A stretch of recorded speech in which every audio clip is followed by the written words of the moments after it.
नमस्कार, मैं हूं हेमेंद्र शर्मा और आप देख रहे हैं एमपी राउंड अप। मंगलवार को कांग्रेस पार्टी के लोगों ने मध्य प्रदेश के अधिकांश हिस्सों में हनुमान चालीसा और रामायण के पाठ करवाए। राजधानी भोपाल में कांग्रेस पार्टी के दफ्तर में भी कांग्रेस पार्टी के लोगों ने रामायण का पाठ करवाया। ऐसा इसलिए किया गया क्योंकि कांग्रेस पार्टी का आरोप है कि मुख्यमंत्री शिवराज सिंह चौहान ने एक इंटरव्यू में दावा किया कि छिंदवाड़ा के जिस मंदिर में देश के हनुमान जी की सबसे ऊंची मूर्ति लगाई गई है उसका निर्माण कमलनाथ ने नहीं किया है। इस बात का खंडन करते हुए पहले तो कांग्रेस पार्टी के लोगों ने कुछ तस्वीरें रिलीज की जिसमें कमलनाथ उस मंदिर का भूमि पूजन करते हुए दिख रहे हैं और उसके बाद पूरे प्रदेश में दिन भर हनुमान चालीसा और रामायण के पाठ करवाए। भारतीय जनता पार्टी ने शिवराज सिंह चौहान का बचाव करने के लिए कमलनाथ के पूर्व सहयोगी नरेंद्र सलूजा को उतारा, जिन्होंने कहा कि मुख्यमंत्री शिवराज सिंह दरअसल जाम सांवली वाले हनुमान मंदिर की बात कर रहे थे और कांग्रेसी उसे सेमरिया वाला मंदिर बता रहे थे।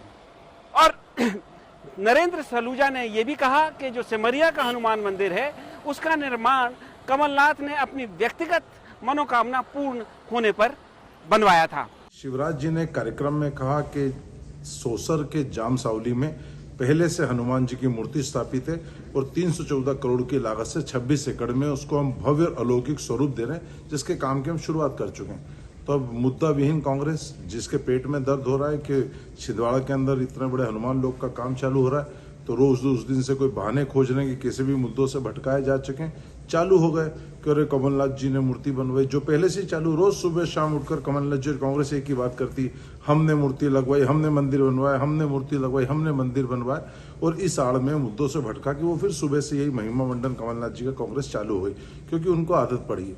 अब उस मंदिर के बारे में हम बताते हैं। उस जिस मंदिर का कांग्रेस जिक्र करती है वह एक भीषण दुर्घटना और अनहोनी से बचने के बाद कमलनाथ जी ने मनोकामना के पूर्ण होने पर मनोकामना स्वरूप उसको बनवाया था, और जो उनका निजी विषय।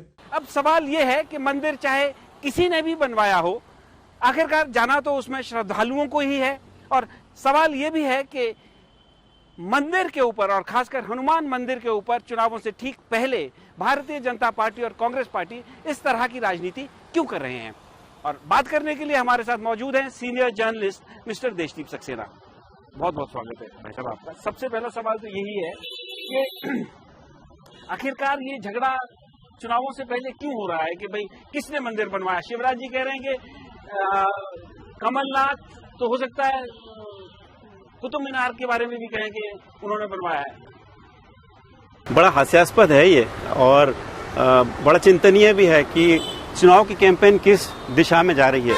लेकिन हम हनुमान जी पे बात करते हैं कि ऐसा क्यों हुआ कि शिवराज सिंह चौहान जी को एक क्लेम करना पड़ा कि वो जो 100 फीट से ऊंची मूर्ति है, जिसको देश की सबसे बड़ी हनुमान जी की प्रतिमा कहा जाता है, उसका निर्माण उन्होंने करवाया। और जैसे आपने बताया कि वो तो कुछ भी क्लेम कर सकते हैं कि लाल किला मैंने बनवाया या कुतुब मीनार मैंने बनवाई, तो ऐसा करने की क्या जरूरत थी। आपने सही कहा कि जाना तो उसमें श्रद्धालुओं को ही है, लेकिन मुझे ऐसा लगता है कि शायद भारतीय जनता पार्टी या बीजेपी के लिए एक वो बहुत सरप्राइजिंग एलिमेंट था जब धीरेन्द्र शास्त्री जी जो बागेश्वर धाम के हैं, उन्होंने कमलनाथ जी ने उनको वहां बुलाया और उसी सिमरिया वाले मंदिर में जहां ये हनुमान जी की मूर्ति है वहां पे उन्होंने उनका कथावाचन करवाई। तो ये बीजेपी के लिए बड़ा सरप्राइजिंग था। और उसके बाद हमने देखा कि किस तरीके से ये एक के बाद एक इवेंट्स होते रहे। अब सरकार ये भी कर रही है कि वहां एक बड़ी लकीर खींचने के लिए वहां एक हनुमान लोक की स्थापना कर रहे हैं, जिसमें कुछ करोड़ रुपए खर्च होंगे। तो जाम सांवली जो एक पुराना मंदिर है, और ये वही मंदिर है जहां सबसे पहले जब बीजेपी की सरकार आई थी तो उमा भारती जब मुख्यमंत्री बनी थी तो उन्होंने अपनी कैंपेन वहीं से शुरू करी थी। तो वहां पे ये भी आरोप लगा था दिग्विजय सिंह की तरफ से कि केक का प्रसाद चढ़ा दिया है। तो हनुमान जी का कोई विवाद छिंदवाड़ा जहां तक सवाल है कोई पुराना नहीं है।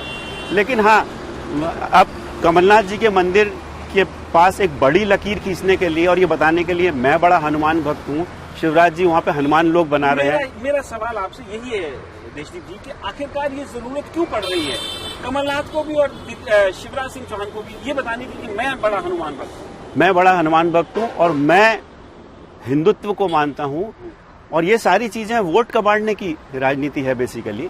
जो बीजेपी पिछले कुछ समय से हिंदुत्व की राजनीति कर रही थी और ऐसा कहा जाता था कि वो जो मेजॉरिटी कम्युनिटी के वोट्स कबाड़ती है, इस तरह की राजनीति करके यहाँ ऐसा लगता है कि कमलनाथ ने उनको थोड़ा सा सरप्राइज फैक्टर दिया है। जिस तरीके से उन्होंने भागवत की कथा कराई, या बाकी जो स्पिरिचुअल लीडर्स हैं उनसे मिले, सीहोर वाले वो भी जा रहे हैं 5 तारीख को वो भी जा रहे हैं। और कैसे उन्होंने नर्मदा की आरती कराई जब प्रियंका गांधी जी आई, तो बीजेपी को लगने लगा कि जो उसकी मोनोपोली है हिंदुओं पे, धर्म पे, वो शायद कहीं टूट रही है, और यही कारण है कि ये सारा विवाद का विषय बन रहा है। उनको लग रहा है कि ऐसा ना हो कि जो उनका जो डोमिनेटिंग फैक्टर है, उनका जो एक अब तक जो मजबूत पहलू हुआ करता था, जिसके कारण उनको लगता था कि उनको सत्ता में बार बार वो आते हैं हिंदू पॉलिटिक्स करके, उसमें जब उन्होंने देखा कि उनको लगा कि एक तरह का एनक्रोचमेंट है ये बीजेपी के द्वारा, और तब ये विवाद का विषय बना कि भाई हनुमान जी किसके? मेरे हनुमान जी, मैंने बनाई ये मूर्ति। क्या हनुमान मंदिर या हनुमान जी मध्य प्रदेश में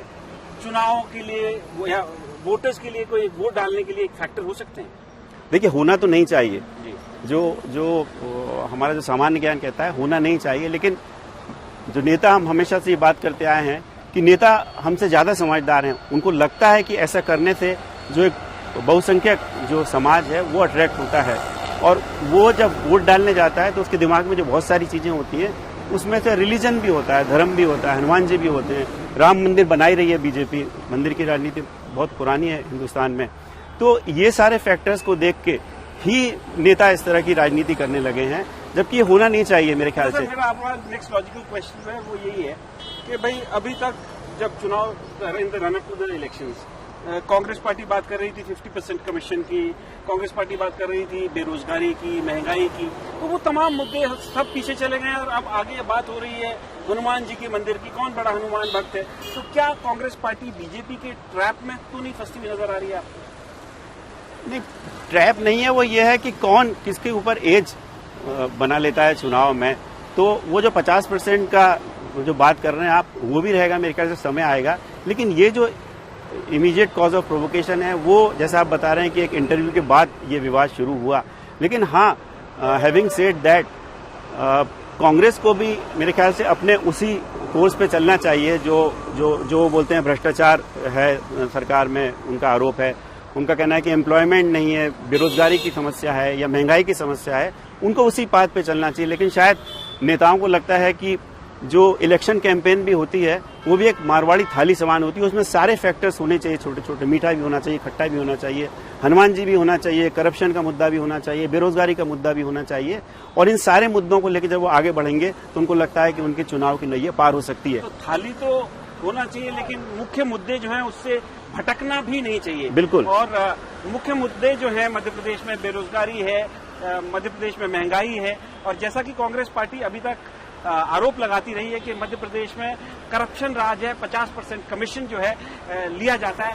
लेकिन अब जैसे जैसे चुनाव नजदीक आते जा रहे हैं, चुनाव जो है पहले इन मुख्य मुद्दों से हट करके जो है अब धर्म और खासकर हनुमान की भक्ति पर आकर टिकता हुआ नजर आ रहा है। इसका किसको कितना फायदा होगा ये वक्त बताएगा, लेकिन एमपी राउंड अप में आज सिर्फ इतना ही। कल फिर मुलाकात होगी, तब तक के लिए थैंक यू, गुड बाय।